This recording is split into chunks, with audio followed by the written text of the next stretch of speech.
হাই বন্ধুবান্ধৱীসকল, welcome জানিছোঁ all medicine YouTube চেনেললৈ। মই ফজল উদ্দিন। বন্ধুবান্ধৱীসকল, মই আজি আৰু এটা নতুন টপিক লৈ আপোনালোকৰ সন্মুখত আহিছোঁ। আজিৰ টপিকটো অত্যন্ত গুৰুত্বপূৰ্ণ, গতিকে ভিডিঅ'খন শেষলৈকে চাওক। আজিৰ টপিকটো হ'ল নিউ গ্ৰিলিণ্টাছ চিৰাপ। এই চিৰাপটো কি কি বেমাৰ হ'লে আমি খাব পাৰোঁ, বা ইয়াৰ খোৱাৰ নিয়ম কি, ইয়াৰ ছাইড ইফেক্ট কি, বা কি কি কম্বিনেশ্যনে বনোৱা হৈছে, কিমান দামত আমি পাম, সকলো তথ্য জানিবলৈ আমি চেষ্টা কৰিম। বন্ধুবান্ধৱীসকল, ভিডিঅ'খন আৰম্ভ কৰাৰ আগত যিবোৰ বন্ধু বান্ধৱীসকল মোৰ ভিডিঅ'খন নতুন নতুন চাই আছে, মোৰ চেনেলখন নতুন নতুন চাই আছে, নিশ্চয় ছাবস্ক্ৰাইব কৰিবলৈ নাপাহৰিব, বেল আইকন টিপিবলৈ নাপাহৰিব, কিন্তু নতুন নতুন ভিডিঅ' আপোনালোকে পাই যাব, বা নতুন নতুন মেডিচিনৰ বিষয়ে বা ঔষধৰ বিষয়ে আপোনালোকে জানিব পাৰিব। এইখিনি কৰি মই ভিডিঅ'খন আৰম্ভ কৰি লৈছোঁ। বন্ধু বান্ধৱীসকল, নিউ গ্ৰিলিণ্টাছ চিৰাপ, এই চিৰাপটো প্ৰথমে কণ্ট্ৰ কোম্পানী বনাইছে, manufacture by Gopal Das Bhejram and cooperate limited, আৰু এইটো registered trademark of laboratories Griffon private limited. এই কোম্পানীটো এই চিৰাপটো বনাইছে। ইয়াৰ ৰেজাল্ট অত্যন্ত ভাল হয়, অত্যন্ত ভাল ৰেজাল্ট হয় এই চিৰাপটো। গতিকে এতিয়া আমি জানিম এই চিৰাপটো কি কি কম্পজিশ্যন বনাইছে। ইয়াতে তিনিটা কম্পজিশ্যন দি আছে। ইয়াতে দি আছে ডেক্সট্ৰমেথাৰফেন, হাইড্ৰ'ব্ৰমাইড, ফিনিলিফ্ৰাইন, হাইড্ৰ'ক্লৰাইড আৰু ক্ল'ৰফিনামাইড মালিয়েট। এই তিনিটা কম্পজিশ্যন মিহলাই এই চিৰাপটো বনোৱা হৈছে। বন্ধু বান্ধৱীসকল, এতিয়া আমি জানিম এই চিৰাপটো আমি কি কি বেমাৰ হ'লে আমি খাব পাৰোঁ, বা ডক্টৰবিলাকে প্ৰেছক্ৰিপশ্যন কৰে।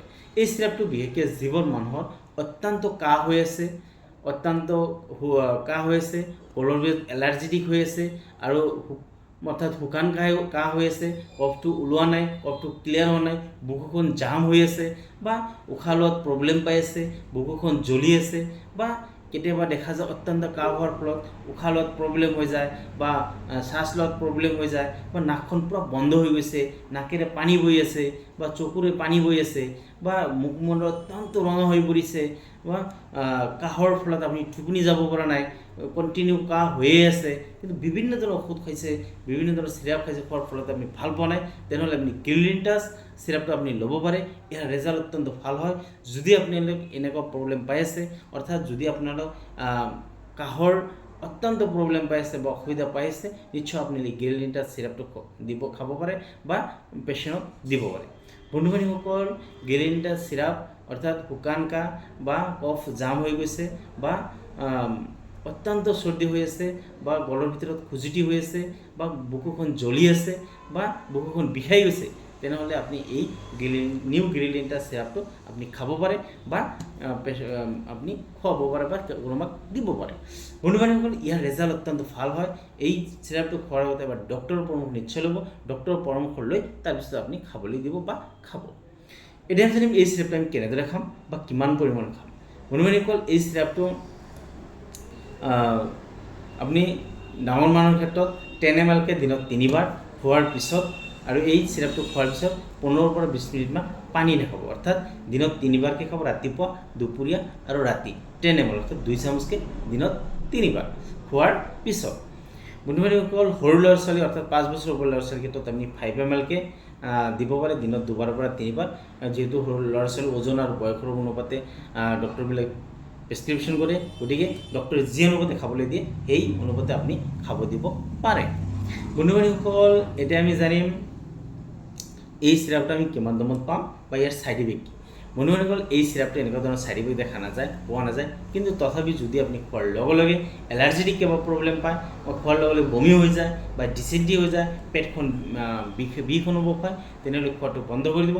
বন্ধ কৰি ডক্টৰৰ পৰামৰ্শ লৈ তাৰপিছত কণ্টিনিউ কৰিব। বন্ধু বান্ধৱীসকল, এতিয়া আমি জানিম এই চিৰাপটো আমি কিমান দামত পাম। এই চিৰাপটো 100 ml আহে, 100 ml আহে। 100 ml চিৰাপৰ দাম 135.19, অৰ্থাৎ 135 টকাত আপুনি মাৰ্কেটত এভেইলেবল পাই যাব।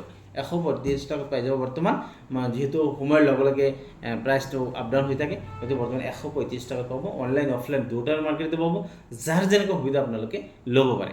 বন্ধু বান্ধৱীসকল, লোৱাৰ আগত এক্সপায়াৰ ডেটটো ভালদৰে চাই ল'ব। 10/2024 বনোৱা হৈছে, আৰু 3/2026 এই চিৰাপটো আপুনি খাব পাৰিব, অৰ্থাৎ মাৰ্চ 2026 খাব পাৰিব।